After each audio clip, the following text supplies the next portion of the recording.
Welcome to Plan9Crunch. I'm Doug Gibson, and this is our Plan9Crunch Read of the Week. We're going back to Clive Barker, and the story is The Life of Death. It's actually a novella in which there's a young woman named Elaine who's suffering. She's having problems. She doesn't really quite know what the problem is, but she's losing her health. I'm only going to read a little bit from the beginning to hopefully whet your appetite for it. But she goes to this diner, doesn't really seem to help. She'll eventually meet a guy, and then they'll be drawn to a church where she finds something that actually makes her healthier, but it has an adverse effect on others. The Life of Death is a creepy story. It's more psychological, more cerebral, actually. It's not gore in your face, although it is Clive Barker. So let's read a little bit and hopefully you'll go to it. We'll put a link to it in this. The newspaper was the first edition of the day, and Elaine devoured it from cover to cover as she sat in the hospital waiting room. An animal thought to be a panther, which had terrorized the neighborhood of Epping Forest for 2 months, had been shot and found to be a wild dog. Archaeologists in the Sudan had discovered bone fragments which they opined might lead to a complete reappraisal of man's origins. A young woman who had once danced with minor royalty had been found murdered near Clapham. A solo round-the-world yachtsman was missing. Recently excited hopes of a cure for the common cold had been dashed. She read the global bulletins and the trivia with equal fervor. Anything to keep her mind off the examination ahead. But today's news seemed very like yesterday's. Only the names had been changed. Dr. Sennett informed her that she was healing well, both inside and out, and was quite fit to return to her full responsibilities whenever she felt psychologically resilient enough. She should make another appointment for the first week of the new year, he told her, and come back for a final examination then. She left him washing his hands of her. The thought of getting straight onto the bus and heading back to her rooms was repugnant after so much time sitting and waiting. She would walk a stop or two along the route, she decided.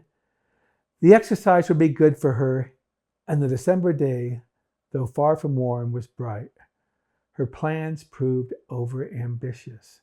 However, after only a few minutes of walking, her lower abdomen began to ache, and she started to feel nauseated, so she turned off the main road to seek out a place where she could rest and drink some tea. She should eat too, she knew, though she had never had much appetite, and had less still since the operation. Her wanderings were rewarded. She found a small restaurant which, though it was 12:55, was not enjoying a roaring lunchtime trade. A small woman with unashamedly artificial red hair served her tea and a mushroom omelette. She did her best to eat, but didn't get very far. The waitress was plainly concerned.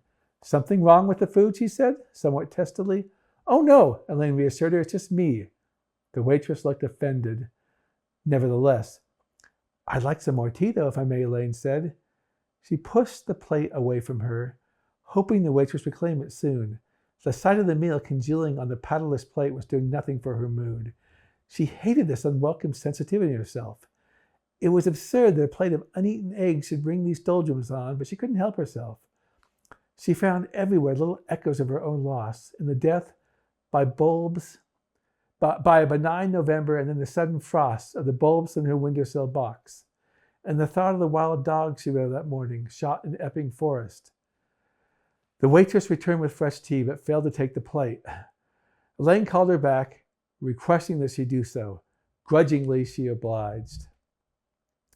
There were no customers left in the place now, other than Elaine, and the waitress busied herself with removing the lunchtime menus from the tables and replacing them with those for the evening.